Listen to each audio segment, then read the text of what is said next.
नमस्कार, स्वागत है आप सभी का। सुबह के 10 बजने वाले हैं और कोरोना को लेकर तमाम अपडेट्स के साथ आपके साथ मैं हूं पुनीत। और चलिए खबरों की शुरुआत करते हैं। थोड़ी देर में प्रधानमंत्री नरेंद्र मोदी वीडियो कॉन्फ्रेंसिंग करने वाले हैं। लॉकडाउन को लेकर प्रधानमंत्री वीडियो कॉन्फ्रेंसिंग करेंगे और इस वीसी में सभी राज्यों के मुख्यमंत्रियों से वे चर्चा करने वाले हैं। प्रधानमंत्री सीएम शिवराज सिंह चौहान, मध्य प्रदेश के मुख्यमंत्री, छत्तीसगढ़ के मुख्यमंत्री सीएम भूपेश बघेल भी इस वीडियो कॉन्फ्रेंसिंग में रहेंगे, जुड़ेंगे और अपने अपने राज्य की स्थिति के बारे में बात रखेंगे प्रधानमंत्री के सामने। अन्य राज्यों के मुख्यमंत्री भी प्रधानमंत्री के साथ मंथन करने वाले हैं और तमाम स्थितियों पर चर्चा की जाएगी, मंथन किया जाएगा। खास तौर पर जो अभी तक लॉकडाउन में सब कुछ बंद था, कैसे उसे धीरे धीरे शुरू करना है, कैसे खोलना है, कितनी छूट दी जानी चाहिए, किन शर्तों के साथ छूट दी जाए। अभी कुछ राज्यों में कुछ छूट दी गई है, उसके बाद वहाँ असर क्या है, वहाँ से क्या स्थिति आ रही है, इन सभी बातों की समीक्षा की जाएगी। उद्योगों को लेकर क्या राहत दी जा सकती है, इस पर चर्चा की जाएगी। और जो क्षेत्र, जो इलाके, जो ज़िले ग्रीन जोन में हैं, क्योंकि 3 जोन में बांटा गया है, रेड, येलो, ग्रीन। जो ग्रीन जोन में है, क्या उनको पूरी तरह से छूट दी जा सकती है, इस पर विचार किया जाएगा। साथ ही एयर ट्रैवल या ट्रेन से ट्रैवल करने पर क्या छूट मिल सकती है, या अपने निजी वाहनों से ट्रैवल किया जा सकता है एक राज्य से दूसरे राज्य, इस पर भी मंथन किया जाएगा। 3 तारीख को लॉकडाउन खत्म हो जाना है, 6 दिन अभी बाकी हैं। लॉकडाउन पार्ट 2 ये चल रहा है और ऐसे में बहुत सारे सवाल उठ रहे हैं। सबसे पहले हमारे सहयोगी विनीत हमारे साथ जुड़ चुके हैं, उनसे बात करते हैं और उनसे चर्चा करते हैं। साथ ही में हमारे साथ जुड़ेंगे भोपाल से मनोज और हम ममता भी जुड़ेंगी रायपुर से। लेकिन उसके पहले दिल्ली सीधे रुख करते हैं। विनीत, प्रधानमंत्री कुछ ही देर में चर्चा करने वाले हैं, सभी राज्यों के मुख्यमंत्रियों से चर्चा की जाएगी कि लॉकडाउन जो पार्ट 2 चल रहा है ये 3 तारीख को खत्म होगा, उसके बाद स्थिति पर समीक्षा होगी आज।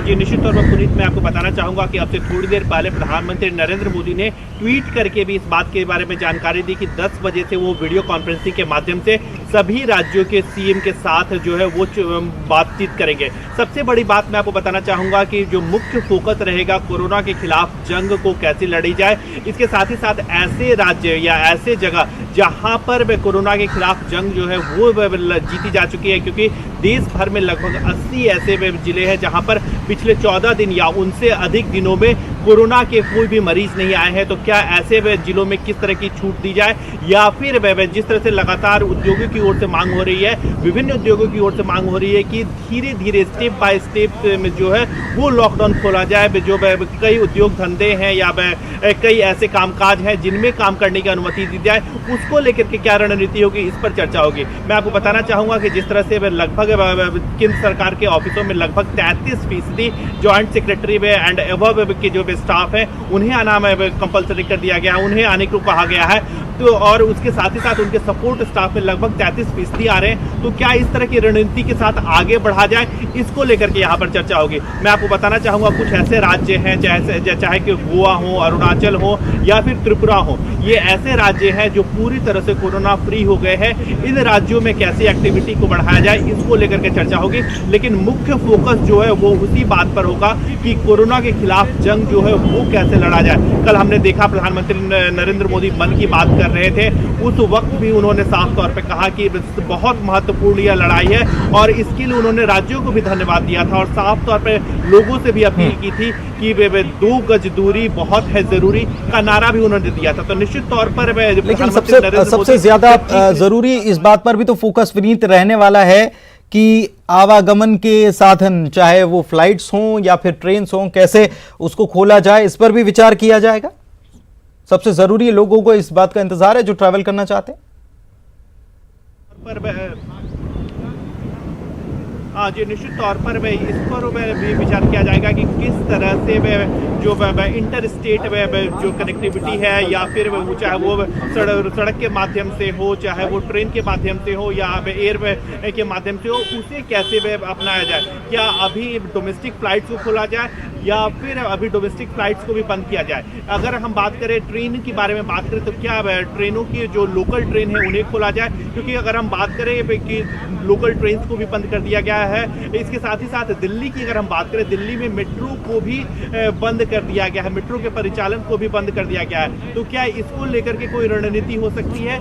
निश्चित तौर पर इसमें सभी सीएम के साथ मुलाकात में जब वो वीडियो कॉन्फ्रेंसिंग के माध्यम से बात करेंगे तो इन बिंदुओं पर चर्चा होगी। एक बहुत महत्वपूर्ण बात यह भी है पुनीत, मैं आपको बताना चाहूंगा कि जब सभी सीएम के साथ मुलाकात करेंगे तो एक बात जो सामने आ रही है कि जो विभिन्न राज्य है, जैसा कि अभी एमएचए ने एक एडवाइजरी जारी की थी जिसमें कुछ सेक्टर्स को, कुछ दुकानों को खोलने की उन्होंने अनुमति दी थी शर्तों के साथ। तो क्या ऐसे में उन एडवाइजरियों को कैसे पालन किया जाए, और इसमें एक राज्यों को छूट दी जाएगी कि वो अपने हिसाब से जो एमएचए की एडवाइजरी है या लॉकडाउन की एडवाइजरी है उसको वो पालन कर सकते हैं। तो निश्चित तौर पर इस पर भी चर्चा यहाँ पर की जाएगी। बिल्कुल, इस पर भी चर्चा की जाएगी। विनीत, आपके पास आएंगे, उससे पहले रायपुर और भोपाल का रुख कर लेते हैं, क्योंकि दोनों राज्यों के मुख्यमंत्री बस जुड़ने वाले हैं, बल्कि 10 बज चुके हैं, जुड़ गए होंगे, अपनी बात रखने वाले हैं। मनोज, सबसे ज्यादा चुनौतीपूर्ण स्थिति मध्य प्रदेश में बनी हुई है, ऐसे में कौन कौन सी बातें आज प्रधानमंत्री के सामने मुख्यमंत्री रख सकते हैं?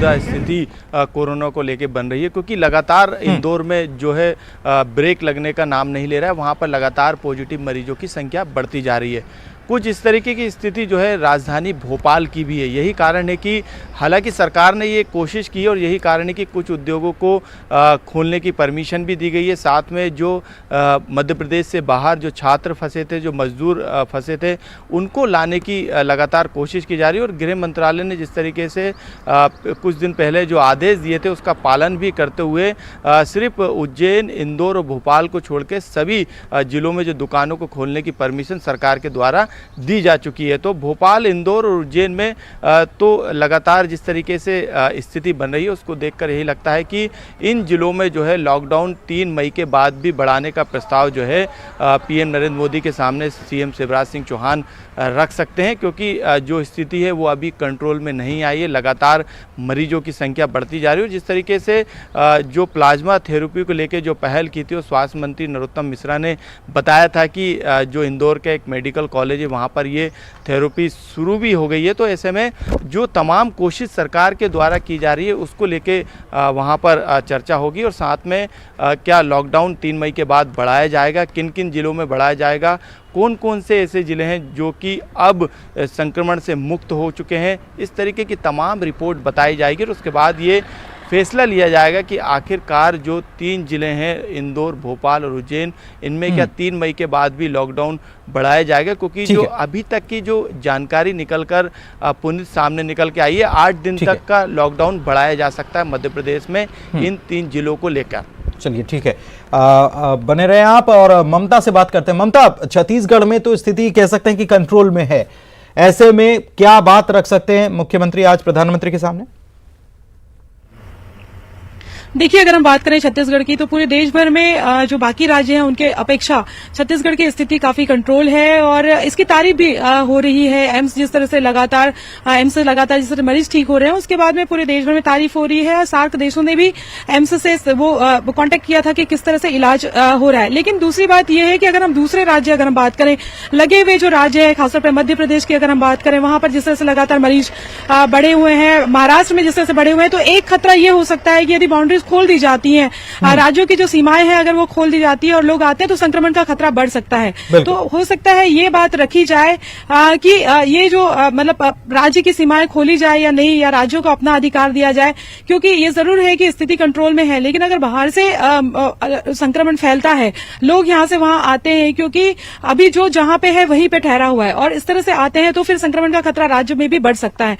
तो पहले भी अगर हम बात करें तो स्वास्थ्य मंत्री जो है इस बात को कह चुके हैं कि इस बात पर भी विचार करने की कोशिश है कि क्या राज्यों की सीमाओं को लेकर क्या किया जाए या जिलों की सीमाओं को लेकर क्या किया जाए। तो इसमें देखा जाएगा कि किस तरह की बातें मतलब बात वो तो वहां पे रखते हैं, लेकिन किस तरह की चीजें आखिर में सोल्यूशन क्या निकलता है।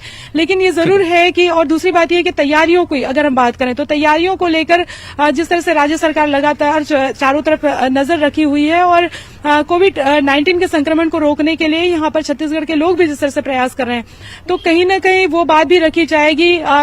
जो मजदूर हैं खासतौर पे कई हिस्सों में जो कोशिश तो यही की जा रही है कि सारे मजदूरों को जो है वो राहत पहुंचाने की कोशिश की जाए, लेकिन उनको किस तरह से अपनी अपनी जगह पे पहुंचाया जा सके। पैकेज की मांग भी कर सकते हैं। कोटा के जो स्टूडेंट है, हाँ, पैकेज की मांग जी बिल्कुल। लगातार जिस तरह से कोविड-19 के जो संक्रमण को लेकर ये बात हो रही है कि तैयारियां किस तरह से, तो राज्य अपनी तरफ से जो बजट लगा रहा है, लेकिन उसके साथ ही पैकेज की मांग को लेकर भी पहले भी इस तरह की बातें सामने आती रही हैं और मुख्यमंत्री भूपेश बघेल भी लगातार कहते रहे हैं। तो यहाँ पर भी ये बात हो सकती है कि वहां पर पैकेज की मांग की जाए। जी, बहुत बहुत शुक्रिया आप तीनों का इस तमाम जानकारी के लिए। तो मुख्यमंत्री शिवराज सिंह चौहान और छत्तीसगढ़ के मुख्यमंत्री भूपेश बघेल प्रधानमंत्री के साथ वीडियो कॉन्फ्रेंसिंग में शामिल होंगे। सभी राज्यों के मुख्यमंत्री शामिल होंगे और एक बार फिर से रिव्यू किया जाना जो हालात हैं कोविड-19 को लेकर पूरे देश में। इस बीच बड़ी खबर आपको बता रहे हैं अनंतनाग से, जहां पर सुरक्षा बलों ने आतंकियों को घेर लिया है। 2 से 3 आतंकी जो हैं उनको घेराबंदी उनकी कर ली गई है और फंस गए हैं। एक बड़ी खबर आपको बता रहे हैं। आतंकी लगातार एक तरफ कोरोना को लेकर देश भर में जंग लड़ी जा रही है, तो दूसरी तरफ हमारे जवान, हमारे सुरक्षा बल के जवान जो हैं वो अनंतनाग से ये खबर कि वो आतंकियों से लोहा ले रहे हैं और 2 से 3 आतंकियों की घेराबंदी की गई है। ये फंस गए आतंकी, सुरक्षा बलों ने इन आतंकियों को घेर लिया। और इधर भोपाल में यह तय कर लिया गया है कि लॉकडाउन की वजह से जो बाहर लोग फंसे हुए हैं और जिनको आना बहुत आवश्यक है उनकी वापसी कराई जाएगी। बाहर फंसे लोगों के लिए एक ई पास जारी करने की व्यवस्था कर दी गई है और अपर मुख्य सचिव ने इस बाबत आदेश जारी भी कर दिए हैं। सभी जिलों के कलेक्टर्स को यह निर्देश और आदेश की कॉपी पहुंचा दी गई है। आवेदन करना होगा लोगों को ई पास के लिए और आवेदन के बाद ये ई पास जारी किया जाएगा, लेकिन आवेदन की स्थिति पर विचार करने के बाद ये जारी होगा। आपात स्थिति में ही ये पास जारी होगा। ये एक बात तय कर ली गई है कि जो लोग फंसे हुए लॉकडाउन की वजह से बाहर फंस गए और आपात स्थिति है, उनको आना है लेकिन वो अभी नहीं आ पा रहे थे, तो उनके लिए ये व्यवस्था की गई है कि बाहर फंसे हुए लोगों को वापस लाने के लिए ई पास जारी किया जाएगा। अपर मुख्य सचिव ने इसके निर्देश जारी किए हैं और सभी जिलों के कलेक्टर्स को ये निर्देश दे दिए गए हैं।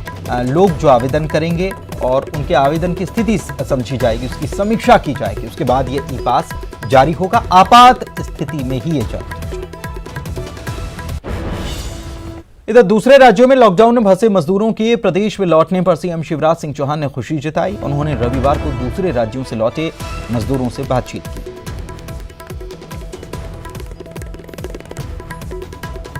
तो लॉकडाउन में फंसे हुए थे मजदूर, ये वापस लौटे हैं और इनसे मुख्यमंत्री ने बात की। वीडियो कॉन्फ्रेंसिंग के जरिए मुख्यमंत्री ने बात की है और मजदूरों से अपील की कि सोशल डिस्टेंसिंग का वे पालन करें। लौटे हैं तो क्वारंटीन किया गया है, 14 दिन तक इनको क्वारंटीन किया जाएगा और घर पहुंचने पर सोशल डिस्टेंसिंग के लिए उन्होंने अपील की है कि वे भी, जितने भी मजदूर लौटे हैं, सोशल डिस्टेंसिंग का पूरी तरह से पालन करें, अपना ख्याल रखें।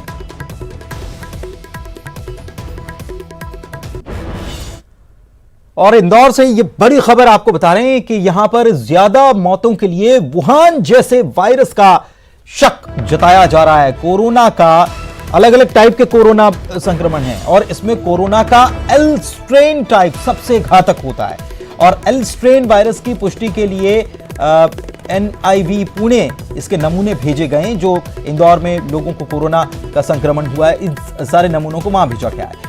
MGM मेडिकल कॉलेज की डीन ज्योति बिंदल ने ये सैंपल भिजवाए हैं ताकि इस बात की पुष्टि हो सके, क्योंकि इंदौर में मौतों की संख्या अगर देखा जाए तो वो बहुत ज्यादा, 60 लोगों ने अपनी जान गंवा दी है कोरोना के चलते।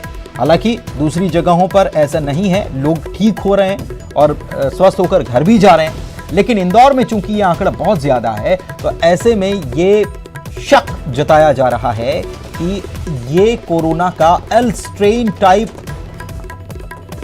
सबसे घातक वायरस हो सकता है और इसकी पुष्टि के लिए पुणे नमूने भेजे गए। एमजीएम मेडिकल कॉलेज की डीन ज्योति बिंदल ने ये सैंपल पुणे भिजवाए हैं और ये वुहान टाइप वायरस बताया जा रहा है। ये इसका नाम आपको बता देते हैं, एल स्ट्रेन वायरस। कोरोना का ये एल स्ट्रेन वायरस बताया जा रहा है। इसका शक है, इसकी पुष्टि के लिए पुणे सैंपल्स भेजे गए हैं, लेकिन शक इसलिए जताया जा रहा है क्योंकि जिस तरीके से मामले लगातार बढ़ते जा रहे हैं और मामलों के साथ साथ मौतों का आंकड़ा, मौतों का ग्राफ जो है वो भी बढ़ा हुआ है। 60 लोग इंदौर में अपनी जान गंवा चुके हैं कोरोना के चलते। और इंदौर का ताजा अपडेट आपको दे देते हैं कि अभी तक स्थिति क्या है। 31 नए कोरोना पॉजिटिव मरीज सामने आए। कुल पॉजिटिव मरीजों की संख्या 1207 हो चुकी है। 3 मरीजों की मौत की पुष्टि हुई है और अब तक कुल 60 लोगों की जान कोरोना की वजह से जा चुकी है। जो इंदौर में आंकड़ा बहुत सबसे ज्यादा, सबसे बड़ा, केवल इंदौर में केवल इंदौर जिले की बात कर रहे हैं कि 60 मरीजों की मौत।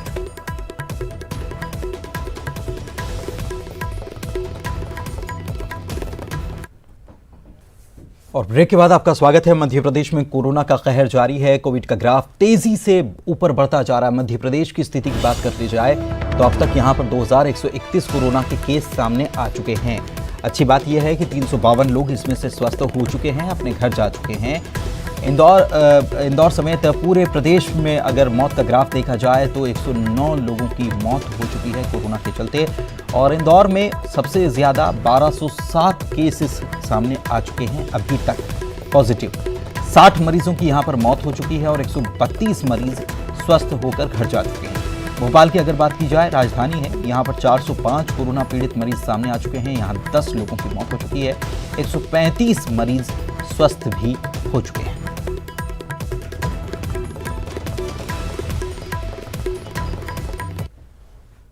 और दिल्ली से बड़ी खबर आपको बता रहे हैं, मैक्स हॉस्पिटल के कर्मचारी को कोरोना की पुष्टि हुई है। 33 स्वास्थ्य कर्मचारियों की रिपोर्ट कोरोना पॉजिटिव आई है। एक नहीं, 33 कर्मचारियों की रिपोर्ट कोरोना पॉजिटिव आई है। और कोरोना पीड़ितों में 2 डॉक्टर्स और 23 नर्सिंग स्टाफ भी शामिल है। पटपड़गंज इलाके में मैक्स सुपर स्पेशलिटी हॉस्पिटल है और अस्पताल के 145 नर्सों को अब क्वारंटीन कर दिया गया है। तो ये बड़ी खबर आपको हम बता रहे हैं कि मैक्स हॉस्पिटल जो है, यहां के कर्मचारियों को कोरोना पॉजिटिव आया। 33 स्वास्थ्य कर्मचारियों की रिपोर्ट कोरोना पॉजिटिव आई है, जिनमें 2 डॉक्टर्स हैं, 23 नर्सिंग स्टाफ भी है। पटपड़गंज इलाके में ये मैक्स सुपर स्पेशलिटी हॉस्पिटल है और इसके 145 नर्सों को क्वारंटीन कर दिया गया है।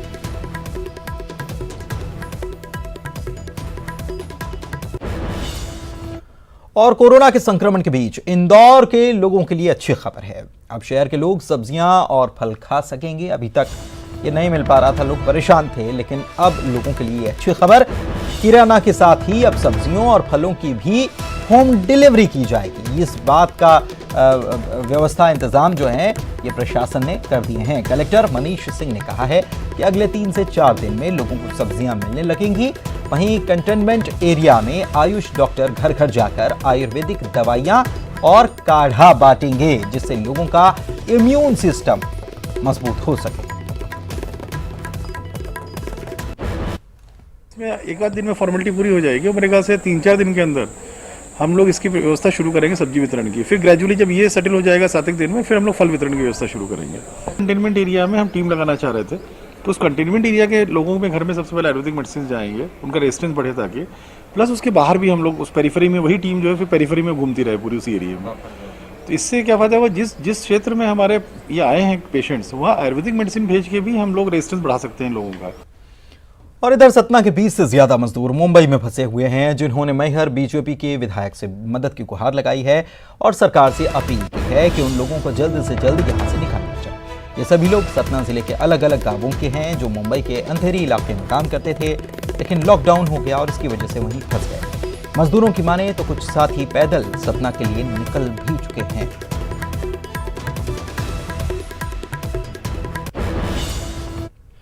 इधर लॉकडाउन में लोगों को हो रही परेशानी, खासतौर पर बुजुर्गों की परेशानी को देखते हुए उमरिया पुलिस ने संकल्प नामक एक अभियान छेड़ रखा है, जिसमें बुजुर्ग और असहाय लोगों की पहचान कर पुलिस के जवान उनकी मदद कर रहे हैं। इस अभियान में खुद एसपी भी निकलते हैं। रविवार को ऐसे ही 2 बुजुर्ग महिलाओं के घर पर एसपी पहुंचे और उनकी परेशानी को जाना। इसके साथ ही उनके लिए जरूरत की दवाइयां मंगाने की व्यवस्था की गई। पुलिस की इस पहल की स्थानीय निवासी जमकर सराहना कर रहे हैं। पुलिस द्वारा संकल्प लॉन्च किया गया है, जो कि 60 वर्ष से ऊपर के जितने भी ऐसे सम्मानित बुजुर्ग हैं जो अकेले रहते हैं, पुलिस उनके दहलीज पर जो आवश्यक वस्तुएं हैं उनको पहुंचाएगी। उसी के तहत आज मैं 2 घरों पे आया था। अभी मैं कृष्णा जी हैं उनके घर पर हूं। ये पता लगा है कि ये अकेली रहती हैं और दवाई इनकी ख़त्म हो गई है जो जबलपुर से लानी है। तो जैसा कि हमारा संकल्प था, हम आने वाले समय में आज या कल तक इनकी दवाइयाँ इनके घर तक पहुँचा देंगे। मेरे घर एसपी साहब आए थे, उन्होंने हालचाल पूछा मेरे से और मेरे को बहुत ही अच्छा लगा। वो आए थे हमारे घर और उन्होंने बोला कि जो भी कमी होगी मैं आपका पूरा करेंगे, और इसके बाद नंबर भी दे गए हमको। और इधर शादी के लिए अक्षय तृतीया का बड़ा मुहूर्त होता है, लेकिन लॉकडाउन के चलते इस बार तो शहनाइयां न के बराबर ही बची। मंदसौर शहर के भंडारी परिवार में भी आदर्श शादी का उदाहरण पेश किया गया।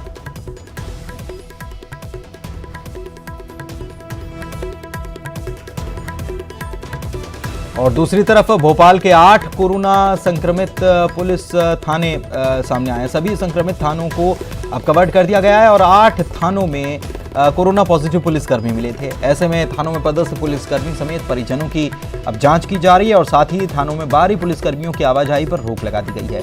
थाना परिसर के बाहर ही शिकायत डेस्क भी बना दी गई है। राजधानी भोपाल के 8 थानों को संक्रमित घोषित किया गया है। इस समय में टीटी नगर थाने के बाहर मौजूद हूं, जहां पर लगातार जो है पुलिसकर्मियों की आवाजाही पर रोक लगाई गई है और थाने को पूरी तरीके से कवर्ड कर दिया गया है। चारों तरफ बैरिकेड्स लगाए गए ताकि कोई दूसरा पुलिसकर्मी इस थाने में नहीं आ सके। इसको लेकर दिशा निर्देश भी जारी कर दिए। राजधानी भोपाल के करीब 8 थाने ऐसे जहां पर पुलिसकर्मी पॉजिटिव पाए गए, वहां के तमाम स्टाफ के सैंपल भी लिए गए और आप देख सकते हैं कि जो व्यवस्था बनाई गई है उसके तहत यहां पर उन थानों को कवर्ड कर दिया गया। करीब 8 संख्या उन थानों की है जो कि संक्रमित घोषित किए गए। यही कारण है कि दिशा निर्देश के बाद सभी थानों के आसपास बैरिकेड्स लगा दिए गए। हालांकि जो आम लोग यदि शिकायत लेके आते हैं तो उसके लिए परिसर के बाहर एक शिकायत डेस्क भी बनाई गई है। यहाँ पर लोगों की शिकायतों को सुना जाता है। तो एहतियात के तौर पे जो इंतजाम पुलिस को करना चाहिए थे वो इन थानों को लेकर यहाँ पर कर दिए गए हैं। कैमरामैन दीपक के साथ मनोज राठौर, न्यूज़ 18 भोपाल। और मनोज हमारे सहयोगी हमारे साथ भोपाल से फोन लाइन पर जुड़े हुए हैं, उनसे बात करते हैं। मनोज, 8 थाने यहाँ पर पूरी तरह से इसको कवर कर दिया गया, पुलिसकर्मियों और परिजनों की जांच भी की जा रही है। कब तक इनकी रिपोर्ट आ जाएगी और कितने बड़े स्तर पर, क्योंकि पुलिस 8 थानों के पुलिसकर्मी और उनके परिजनों की जांच बहुत बड़े स्तर पर ये करना होगा और सबसे बड़ी समस्या यही हो रही है कि जांच में तेजी लाने की जरूरत महसूस हो रही है। जी बिल्कुल, क्योंकि जिस तरीके से लगातार भोपाल के थानों में संक्रमण फैल रहा है, यही कारण रहा कि एक एनालिसिस पुलिस हेडक्वार्टर के द्वारा किया गया। उसके बाद ये तय किया गया कि जो राजधानी भोपाल के नए और पुराने शहर के थाने, जिसमें जहांगीराबाद थाना शामिल है, ऐशबाग थाना, टीटी नगर, गौतम नगर, तलैया, हनुमानगंज, शाहजहानाबाद और हबीबगंज थाना, ये वो थाने हैं पुनीत जहां से जो कोरोना पॉजिटिव पुलिसकर्मी पाए गए थे। वहाँ के अधिकांश जो स्टाफ है और स्टाफ से जुड़ा जो उनका परिवार है या उनके टच में आने वाले जो लोग हैं, उनके सैंपल लगातार लिए जा रहे हैं। करीब 70% तक जो है सैंपल लिए जा चुके हैं और कई परिजन इसमें पॉजिटिव भी आए थे, जिनकी संख्या 22 से ज्यादा बताई जा रही है और 31 से ज्यादा पुलिसकर्मी अभी तक पॉजिटिव आ चुके हैं, जिसमें से करीब 7 पुलिसकर्मियों को स्वस्थ जो है इलाज के बाद वो लौट चुके हैं। तो ये संख्या आगे भी बढ़ेगी, क्योंकि अभी भी करीब 30% जो पुलिसकर्मी हैं उनकी जांच रिपोर्ट आना बाकी है, क्योंकि ये भी जानकारी निकल के आई कि इन 8 थानों के अलावा भी जो संक्रमण का दायरा है वो कुछ थानों में बढ़ सकता है। लेकिन इसको लेके पुलिस ने पहले ही एहतियात के तौर पे जो थाना स्तर पर जो कवर करने का काम है उसको कर लिया गया और लोगों को क्वारंटाइन भी किया गया है। बहुत बहुत शुक्रिया मनोज, आप स्थिति पर नजर बनाकर रखें। और इधर रायसेन से खबर आपको बता दें, जहां पर कोरोना पॉजिटिव मरीजों की संख्या बढ़कर 33 हो चुकी है। मंडीदीप में एक छात्रा कोरोना पॉजिटिव सामने आई है। 27 साल की ये छात्रा इंदौर से आई थी, अब ये भोपाल में भर्ती है, इलाज चल रहा है। सीएमएचओ डॉक्टर AK शर्मा ने इसकी पुष्टि कर दी है और इसी के साथ मरीजों की संख्या बढ़कर 33 यहां हो चुकी है।